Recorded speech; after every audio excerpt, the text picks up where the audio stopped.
You're listening to CRV's Better Herd podcast, brought to you in partnership with the New Zealand Dairy Exporter. Join us as we talk to CRV experts, industry leaders and farmers about hot topics and issues affecting herd improvement in New Zealand's dairy industry today. Dairy farmers and their staff spend about 50% of their time milking.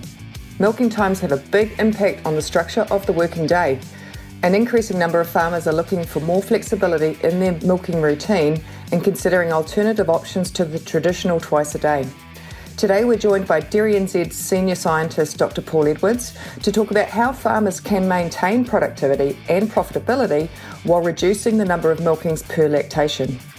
Paul has been with DairyNZ for nearly 12 years and is currently based at Lincoln in Canterbury. His work focuses on agricultural sustainability, but he also specialises in milking efficiency, including development and extension of session content for DairyNZ's Milk Smart program. Welcome, Paul. Thank you. So can you tell us a little bit more about yourself and your role at DairyNZ? So, I grew up in a small town called Lee, about an hour north of Auckland. And after school, we used to look after our runoff for our family dairy farms in mid-Northland. So, got some dairy experience growing up. Started at DairyNZ in 2009 after studying at Massey University. Since I've been with DairyNZ, I've done my PhD, which included spending a year at Moore Park in Ireland, collecting some data over there. And in 2014, moved to Canterbury. And my area is farm systems research, which involves some structured research, like running experiments, things like that, as well as working with farmers to co-develop and refine solutions. And I see a key part of that, as well as connecting farmers with the research and helping them to kind of influence what research questions are actually being explored. And so I guess in the context of today's interview, currently leading the DairyNZ and MPI-funded flexible milking project. I think that's quite an important facet, isn't it? Being able to take the research, but how does it actually work on farm, and is it actually practical, and the application of the outcome, I suppose, isn't it? Yeah, definitely. Yeah. So today we're talking about flexible milking. What do we know about the current use of different milking frequency by dairy farmers? So we've been tracking this for a couple of years now through a few different formats, but quite excitingly, this year I was able to get hands on a larger data set than we normally have access to with Fonterra's rollout of fat telemetry. And so that gives us a rich picture of what's happening out there.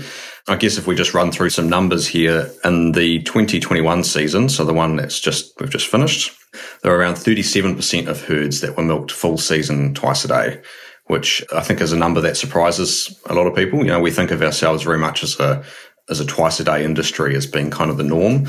And the numbers that we've been tracking over the last few years have sort of slowly seen that erode from 45% down to 40%. And these numbers are saying 37% at the moment. There's around a third of the industry using a combination of twice a day and then moving to once a day at some stage of lactation. That's also a very familiar system to many dairy farmers. Perhaps some more recent developments has been the increase in the number of people using 3 and 2 milking, so milking 3 times in 2 days. So it's around 13% we're using twice a day and then moving to 3 and 2 at some stage in the lactation. And then actually another 10% we're using a combination of all 3, so twice a day to 3 and 2 and to once a day. So really, I guess, exploring the options there are in terms of flexibility. And around 8% of herds being milked full season once a day. I suppose these concepts aren't new to anybody. It's interesting, though, the adaptation of them and incorporating them into everyday practice, which is interesting.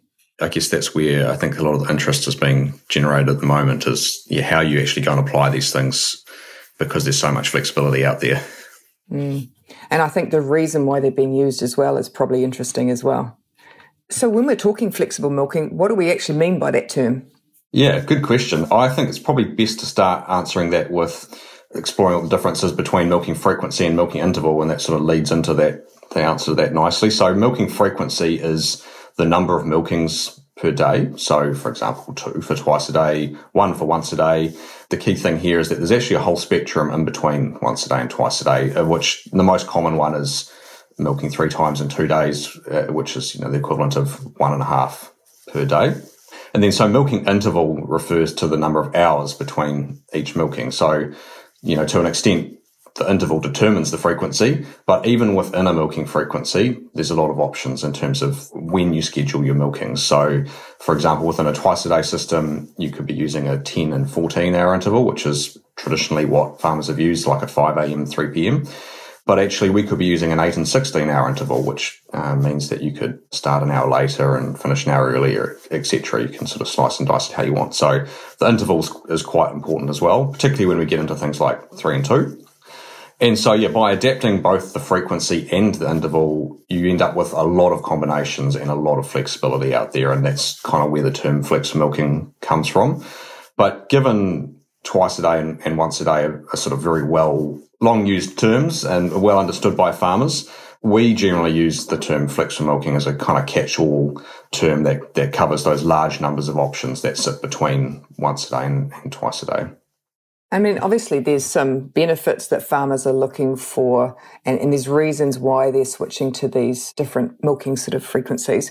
What are the main benefits that you see, and what are the positive impacts that can happen for a farm? And, I guess I've got my own thoughts on this, but we actually interviewed about a dozen farmers at the start of the project to really, get their kind of views on that, which I think is quite interesting to share. And so I guess broadly they related to two things. One was either people and workplace attractiveness. So things like staff attraction and retention, better work hours, time with family, well-being and flexibility, things like being able to head to town or go out and watch kids cross country or those kind of things. I'll come back to that flexibility a little bit, but the other reason was around animals. So, things like body condition score, lameness, fertility, and just general cow health were themes that kind of came through as reasons why people were using these alternative options. I guess in terms of that flexibility, which I think is the one that really is the new angle here, is how it can be used in so many different ways. So, the ability for a smaller owner-operator type farm, the ability to head away for the weekend while only needing to find a relief milker for one milking, so just making it a bit more accessible. On larger farms, the ability to move staff between farms or between sort of farm teams, if that makes sense, to cover days off, things like that.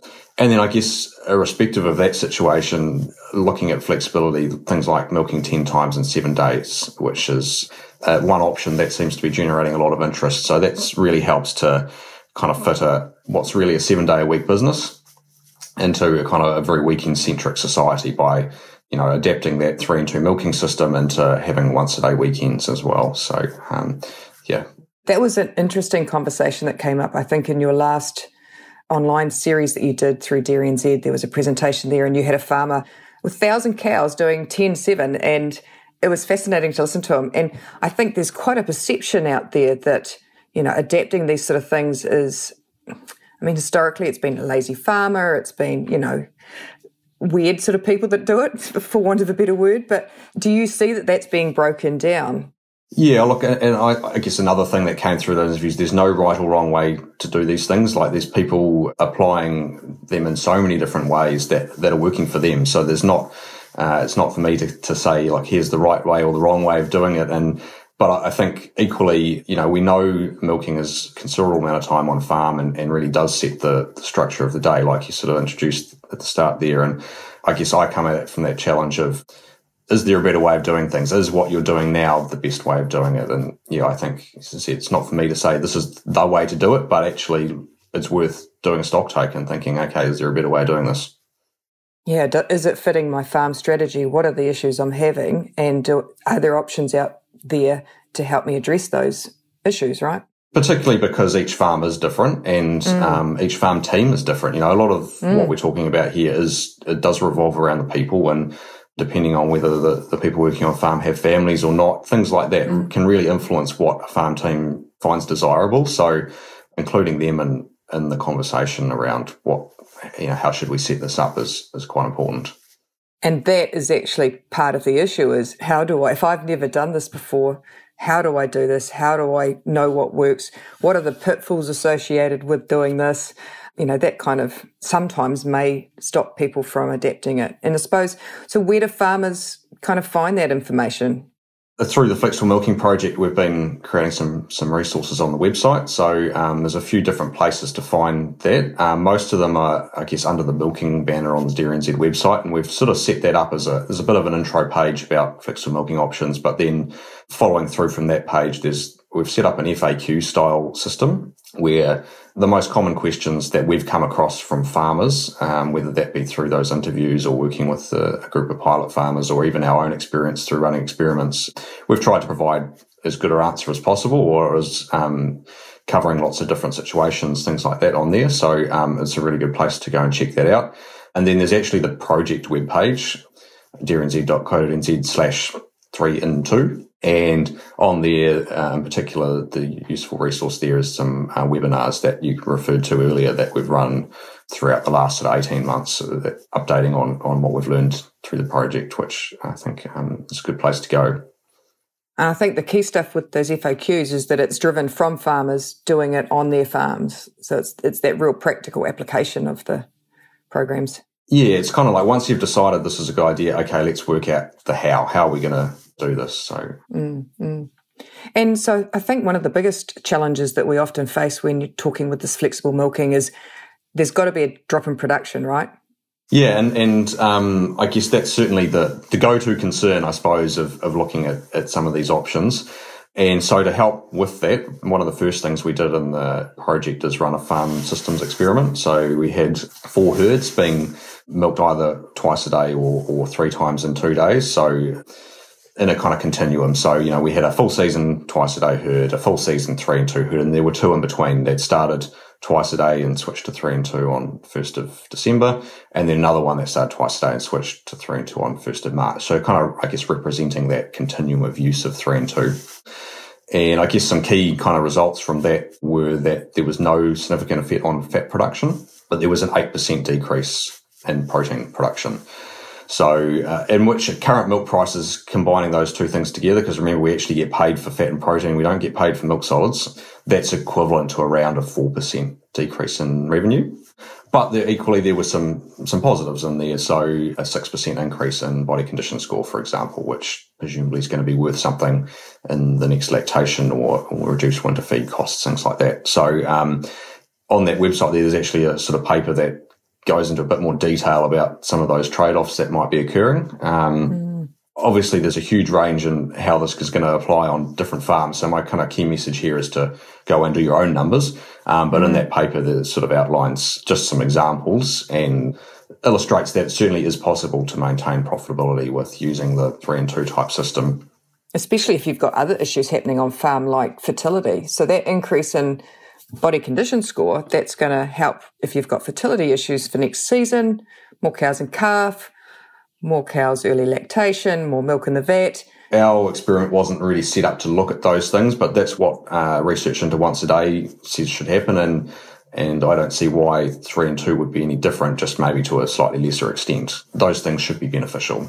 The neat thing about some of those numbers is that sort of continuum approach of that number of 8%, that's if you were going to use 3 and 2 for the full season. Well, if you're only going to use it for half the season, then 50% times 0.8, we're talking about 4% decrease in protein, for example. So it's quite some nice sort of rules of thumb that come through there in terms of some estimates of what sort of impact there might be. But the other thing to keep in mind there, which I do try and stress, I guess, is how do you end up using that extra time that's now been freed up by not milking? When we run a research experiment, we apply the same amount of management sort of time and skill to each of these different systems because we want to see what the difference of the treatment is. But when you go out onto a commercial farm, if you were using that time from 25% of your milkings into being either making better decisions or just executing them better, for example, the farm team not being as fatigued, so they put up the brake fence in the right place, or the cows don't break out. Little things like that ultimately lead to better farm management, where you may get even better results than what we measure in a research context. And that's sort of seems to be what played out this year. We followed a group of farms that went full season 3 and 2 for the first time. And obviously, comparing farms season to season, etc., is fraught with challenges, but only one of the farms that we followed actually had a decrease in in production. So I guess that's probably what's been playing out there, is that it's the extra time has led to better management, and actually maybe there's no production cost in some circumstances here. And I think it's the spread of the production through the season is different too. So it's flatter throughout the season as opposed to that big bell curve at the front and then dropping off fast. Yeah, and certainly that's something that once-a-day farmers have observed. So again, logically, something would be similar here for 3 and 2, but again, probably to a lesser extent. Mm. So we can't obviously have a podcast from CRV without talking about some genetics and the impact of genetics here. So obviously at CRV, we understand that demands placed on that cow during that once-a-day milking system varies to the traditional twice a day. So we've got our once-a-day index, which ranks the sires on their suitability to be used as part of the once-a-day system. The higher the index, the more suitable they are. In your opinion, how can genetics help farmers breed cows that are more suited to that flexible milking regime? Look, certainly we know that there's variation between cows and their tolerance to extended milking intervals, whether that be once a day or perhaps to a lesser extent 3 and 2. And so as soon as there's variation there's an opportunity to select for it. My personal view on that would be, as an industry, in the long run, these are traits that we should be breeding for, because that's potentially one way we can maintain a competitive advantage over other industries globally. It could be a point of difference. Farmers considering these, setting themselves up for the future there, is definitely worth a thought. I guess the one thing I would say there, though, is that particularly, for example, 3 and 2, which we've spent most of the time talking about, I wouldn't want genetics to be seen as a barrier for using it. The experiment that I sort of talked through there, we used average Canterbury dairy cows, so a Frisian crossbred essentially, of average genetic merit, and we've talked through the results there, but I don't think it's something that you needed to, as a farmer, you don't need to have worked away at selecting this for years before you can give some of these things a go. So wouldn't want it to be seen as a barrier kind of thing. I suppose it's like anything. You talk to appropriate people, you bring in some of the experts, you talk about what your strategy is, and then you go, okay, well, do I need to adapt what I'm kind of doing to where I'm going? That's right. And if you see it as a long-term part of your business, then absolutely, it would seem to make sense to select for it, because that's your, ends up being your icing on the cake, or, absolutely. The great thing about milking is that you can just give it a go, and if it doesn't work for you, you can just change back. It's not like other farm system change where you need to have kind of evaluated for a whole season, that kind of stuff. You can just sort of, see what the effect was. Of course, with something like 3 and 2 or once a day, obviously there could be changes in the lactation curve, like you mentioned, and sometimes you may have to wait for the whole season to sort of see how these system things, you have traded off some production for some better body condition score or something like that. But yeah, I guess it's a point that you can give some of these things a go, or whether it's this season, I'll try it for the last couple of months as a low risk kind of strategy, and with the view that, well, if that works, then I'll use it from earlier next year, or that kind of thing. Yeah, that's so true. It's something that you can literally go and then go, nah, I'm out. Yeah. And I guess the other thing, of course, to keep in mind, because you do hear stories of where it hasn't gone well as well. And I think there's enough good stories out there that we know these systems work. If it hasn't worked for you, it could be about the way it's being applied. Like this, as I said, there is... from those interviews, it came through. There's no right or wrong way. There's so many different ways that people go about applying these things. But if it hasn't worked, then it could still be worth giving it another go, just applying it in a different way, for example. Right, and it's the reason you're doing it, right? So it's not about reducing feed, for example, or extending lactation. And certainly that's something that I suggest to farmers. If you're really considering these options, then it is a matter of working out what your goals are through using this, and sitting down and working out a plan for how this is going to achieve those goals. Because I think it probably is quite risky just to go, right, well, I'm going to change my milking frequency and nothing else about my farm system. That can be a recipe for disaster. Absolutely. The other point, which I think can be a bit of a barrier to some people using 3 and 2, for example, is, in those farmers, we used a 12, 18, 18-hour interval, and that we chose that because that was the most common interval that people were using at the time. But that 12-hour interval can make for quite a long day for some people, depending on the farm. If you're a larger farm and you can roster around it, then maybe it's not such a an issue. But, you know, for a smaller farm, if you're doing both milkings, that's not that pleasant. And so the work we did in this last season was testing out how much flexibility we had with those different times. And from that, we kind of concluded that an interval like 10, 19, 19. So, you know, at that point, we're now 5 a.m., 3 p.m., 10 a.m., which, you know, it's no worse than the traditional twice a day, 10 and 14 hour interval on the day with 2 milkings. And then on the second day, it actually has brought that mid-morning milking a bit earlier, which is also seen as attractive because people do want to kind of get it out of the way to leave the rest of the day open to be doing other tasks and things like that. And so, yeah, we concluded that it was a reasonably small trade-off to using that interval relative to a 12, 18, 18. It sounds like really reasonable hours. Yeah, I think that's where that refinement bit comes in. There's sort of a choice of what frequency am I going to use, and then once you've made that decision, is the next sort of step down is, okay, what are my actual milking times going to be, and what other things do I need to change about my rosters or my grazing management, those kind of things that kind of come next. I guess would really challenge people, is there any need to be twice a day? If it works in that kind of situation, then there's going to be probably a reasonably small number of herds that really need to be twice a day. Oh, that's really interesting. Well, thank you very much, Paul. So I suppose just in conclusion, in my opinion, I see the biggest benefit of introducing flexible milking is that positive impact on staff wellbeing and the improvement of animal health. These two factors cannot be overlooked. If we create a more attractive workplace for staff and maximise time out in the paddock for cows by milking efficiently, surely that must have a positive impact on our industry, especially when evidence shows that this can be done without a significant drop in production. And of course, the other factors we've just talked about that are non-financial.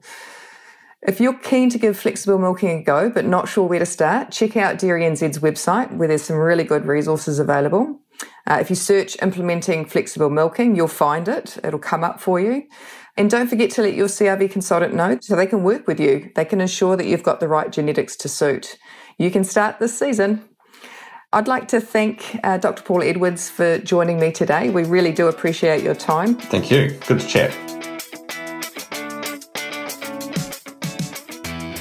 Thanks for listening to CRV's Better Heard podcast. Read more about today's topic and our panel guests by visiting crv4all.co.nz. That's crv4all.co.nz. Or follow us on social media.